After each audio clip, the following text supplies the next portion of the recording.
Aula 8, variável aleatória de Poisson.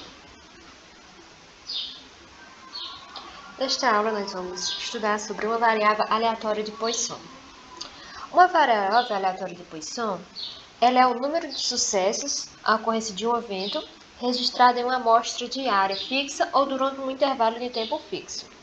Essa distribuição de Poisson é uma ferramenta que nos ajuda a prever a probabilidade de sucessos acontecer quando você já sabe a frequência com que esse evento ocorre. Por exemplo, a própria variável aleatória de Poisson, ele é um número de eventos em cada amostra. Em cada amostra vai ter um determinado número de eventos que você está interessado, e esse número de eventos é descrito pela variável de Poisson. Exemplos de variável de Poisson, por exemplo, é o número de tempestade que atinge uma cidade em um dado intervalo de tempo, por exemplo, durante o próximo ano, durante um ano. E também a gente pode usar isso para determinar a quantidade, por exemplo, de plantas em um quadrado, quando nós já sabemos a média de plantas desse quadrado. Existem diversas condições para o experimento de Poisson, e aqui eu vou colocar alguns desses. A distribuição de Poisson, ela é usada para ela modela o número de eventos que ocorrem em um determinado intervalo de tempo e de espaço, como a gente já viu, né? As variáveis de Poisson, elas são usadas quando tais sucessos são raros. Quando tais eventos eles são raros, a gente usa a variável de Poisson. Isto é, quando o número mais comum de contagens, que a gente está contando esses eventos, vai ser igual a zero. E a própria variável aleatória de Poisson, ela é o número de sucessos em cada amostra. Cada amostra você coleta e vai ter o número de sucessos. O experimento que resulta em um evento, o experimento dessa variável Poisson, ela resulta em eventos que podem ser classificados em sucessos ou fracassos. E o sucesso pode ocorrer várias vezes durante um dado período de tempo ou durante uma determinada área que você esteja testando um evento. E o número médio de sucessos, ou a taxa de ocorrência, ele é decidido por o lambda, que ocorre em uma região específica com um intervalo de tempo conhecido e vai ser constante. Esse lambda ele vai ser constante. O número médio de sucesso, a taxa de ocorrência, que é o lambda, ela é constante, e a probabilidade de sucesso ocorrer ela vai ser proporcional à duração do período de tempo ou do tamanho da região. Por exemplo, se eu tiver um determinado evento para acontecer 2 horas, vai ser maior do que a probabilidade de eventos acontecer em 1 hora ou menos do que isso. Ou numa dada área, quanto mais eu aumenta a área, maior a probabilidade de eu encontrar esse evento que eu estou estudando. E a probabilidade de ocorrência de um sucesso, ela vai ser proporcional, como já falamos, e, além disso, a probabilidade de que ocorra um sucesso em uma determinada região fixa, ou intervalo de tempo fixa, ela vai ser extremamente pequena, que é eventualmente zero, como a gente já falou. Vai ser muito pequena a chance dela ocorrer. A variável aleatória de Poisson, ela é representada, são descritas por o parâmetro lambda, como a gente já falou, e às vezes é referida como razão de Poisson, porque as variáveis aleatórias de Poisson, elas podem descrever a frequência de sucessos raros, eventos raros, no tempo. E ela é descrita por esse parâmetro que vai ser lambda. Nós calculamos a probabilidade de qualquer sucesso, x, ou de qualquer número de eventos, x, com essa fórmula. A probabilidade de x vai ser igual ao lambda elevado a x, que é o número que nós estamos interessados, o real número de sucesso resultante do experimento. O E é a constante de Euler, que é aproximadamente 2,7, e o lambda é o número de esperado de ocorrência, às vezes é escrito como um uzinho, e às vezes é chamado de taxa de evento ou parâmetro de taxa. Aqui nós vamos observar alguns exemplos usando a variável de Poisson. Por exemplo, quando a gente quer saber o número médio de grandes tempestades em uma cidade e de que seja o número de tempestades nessa cidade seja de 2 por ano. Qual a probabilidade, exatamente, de 3 tempestades atingirem sua cidade no próximo ano? Se a gente sabe que o número médio de grandes tempestades em uma cidade é de 2 por ano, nós desejamos saber qual a probabilidade de exatamente 3 tempestades atingir a sua cidade no próximo ano. Primeiro, a gente precisa descobrir os componentes que você precisa colocar na equação da variável aleatória de Poisson. Primeiro, a gente precisa descobrir a taxa, que no caso aqui seria o lambda, que é a mesma coisa que o lambda. Aí a gente descobre que o número médio de tempestade por ano, historicamente, já foi dito que é 2, A gente quer saber o número de tempestades que achamos que pode acontecer no próximo ano, que seria 3. A gente quer saber qual seria a probabilidade de acontecer 3 tempestades. O Ezinho é o número de Euler, uma constante, que é 2,7 aproximadamente. E a partir daí a gente pode inserir esses valores na forma de distribuição de Poisson, que pode ser representada assim ou assim. Por exemplo, aí a probabilidade de x, dado a taxa, vai ser igual ao quê? A Euler, aqui a gente viu primeiro a Euler, é elevado a menos 2, que menos 2 vai ser a taxa, né?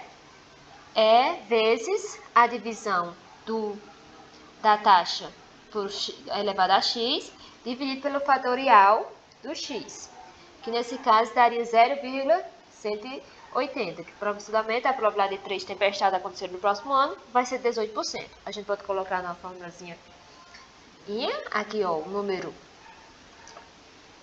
a taxa vai ser de 2, né? E o que a gente está interessado é 3, e o resultado é a mesma coisa, né? 18%. Caso a gente tivesse interesse de acontecer uma chuva, acontecer 6 chuvas, a gente poderia colocar substituir o x em vez de 3 por 6 e a mesma taxa, né, de probabilidade. E o que daria aqui seria a mesma, daria então a nossa probabilidade de ser 6 chuvas no próximo ano, que é o parâmetro de taxa ou a taxa do evento, no caso aqui, né? No próximo evento, a gente vai descobrir o quê? Suponha que o número médio de mudas de orquídeas encontradas em um quadrado de 1 metro quadrado seja de 0,75. Quais serão as chances de um único quadrado conter 4 mudas? Então, a gente está interessado em saber quais são as chances de um único quadrado conter 4 mudas. Primeiro, a gente precisa descobrir os componentes que você vai colocar na equação. Como já sabemos, o parâmetro da taxa é 0,75, que foi dado aqui, para cada metro quadrado. E o x, que a gente está interessado em saber, o número de mudas que queremos encontrar, é 4. O número Euler a gente já sabe, e basta colocar na fórmula, igualmente como nós fizemos anteriormente. Aqui tem outra maneira mais simples, que colocaria aqui 0,75 para da taxa elevado a 4, que 4 é o nosso x. Aí o fatorial de x, que é 4, e o Euler elevado a 0,75, que é o parâmetro da taxa. E no final a gente obteria 0,006. Eis a nossa probabilidade de encontrarmos 4 mudas de planta em 1 metro quadrado. Observamos aqui que depende que os nossos resultados, o número de plantas aqui, se nós diminuíssemos para 0, por exemplo, ó, seria muito mais provável a gente encontrar 0 plantas do que encontrarmos 4 plantas. E muito menos provável encontrar 8 plantas. Que isso é o que acontece na nossa variável de Poisson. Então, é muito mais difícil a gente encontrar um dado evento. É mais provável a gente não encontrar o evento que a gente está procurando. São eventos muito raros. Eles descrevem eventos muito raros.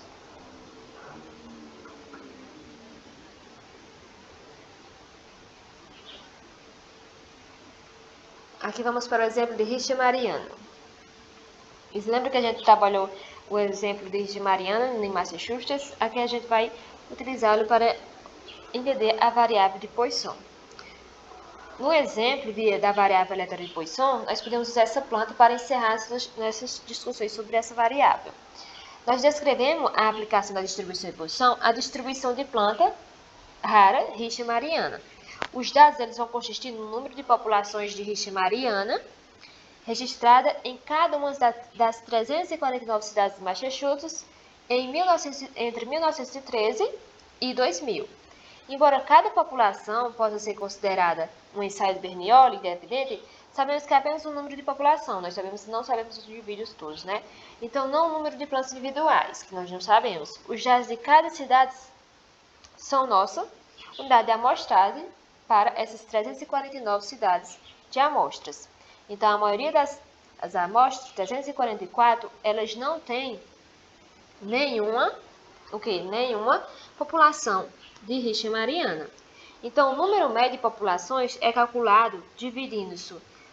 A chance de nós encontrarmos, por exemplo, 12 dividido por 349, que seria o número de populações dividido pelo número das nossas cidades, que nós vamos utilizar como parâmetro de taxa em uma distribuição de Poisson.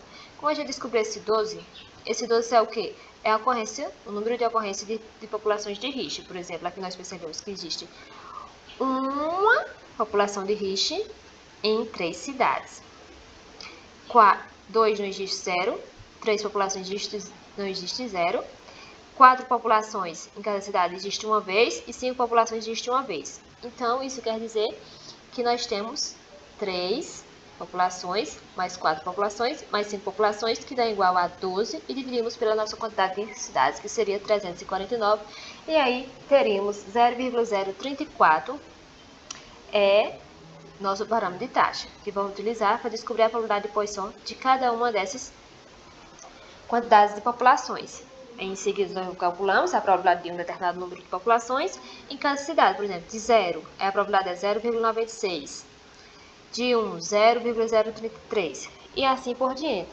E nós também podemos obter as frequências esperadas em cada classe populacional, que podem ser comparadas aos números observados. Que é os números observados e aqui é a nossa expectativa de encontrarmos essa quantidade de populações em uma dada cidade.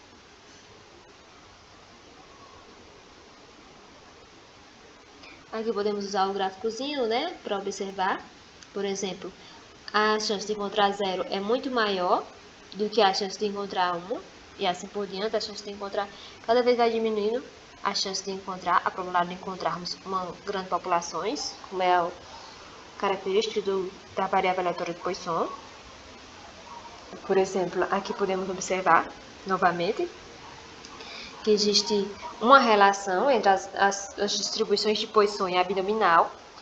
Para uma variável aleatória binominal, bin, escrito por NP, onde o número de sucessos ele é muito pequeno, por exemplo aqui, o número de sucessos é muito pequeno em relação ao número grande de tentativas, ao tamanho de amostra N, podemos ter a aproximação de x utilizando a distribuição de Poisson. Estimamos a probabilidade como Poisson. Por exemplo, a probabilidade é quase praticamente a mesma probabilidade e nós podemos utilizar ela quando essa distribuição de poiminal, ela também é muito rara encontrarmos x, quando temos uma quantidade de tentativas e é muito raro encontrarmos aquele x que nós estamos interessados.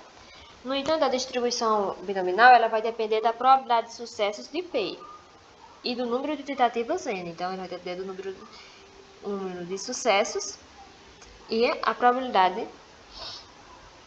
e o número de tentativas, né? Enquanto a distribuição de Poisson, ela vai depender do número médio de eventos por amostras. Observe que a probabilidade é muito aproximada, né? Se tratássemos uma variável binominal como uma variável de Poisson. Aqui é o lambda que nós acabamos de calcular aqui, né? O parâmetro da taxa, que é esse aqui, e que utilizamos aqui para calcular a nossa probabilidade de encontrarmos duas populações em 349 cidades de Massachusetts. Observe que as probabilidades são praticamente muito próximas uma da outra. É interessante observar que a distribuição de Poisson, como já falamos, ela vai depender apenas do número médio de eventos por amostra. Então, ela vai depender do número de evento médio por amostra. Vai depender muito do nosso lambda. Uma família inteira de distribuições de Poisson é possível. E ela vai depender exatamente desse lambda. Quando o lambda ele é muito pequeno, a distribuição ela forma um J invertido, com eventos mais prováveis para ser 0 ou 1, ocorrência por amostra, mas com uma longa cauda de probabilidade estendidas para a direita, correspondendo a amostras muito raras que contêm muitos eventos. À medida que nós aumentamos o nosso lambda, o que acontece é que o centro da distribuição de Poisson ele vai se deslocando para a direita, como você observa, se tornando cada vez mais simétrico, como se pode se observar aqui. Então, cada vez ele se torna cada vez mais simétrico.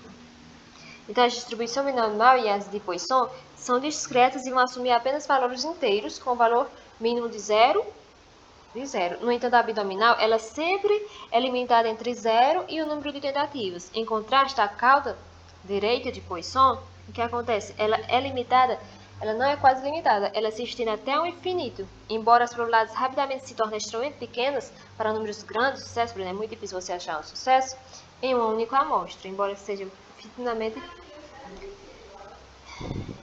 grandes. Então, quais são as principais diferenças entre a distribuição binominal e de Poisson?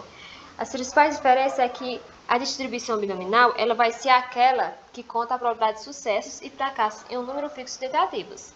A distribuição de Poisson ela vai contar o número de eventos que ocorrem em uma determinada unidade de espaço ou de tempo.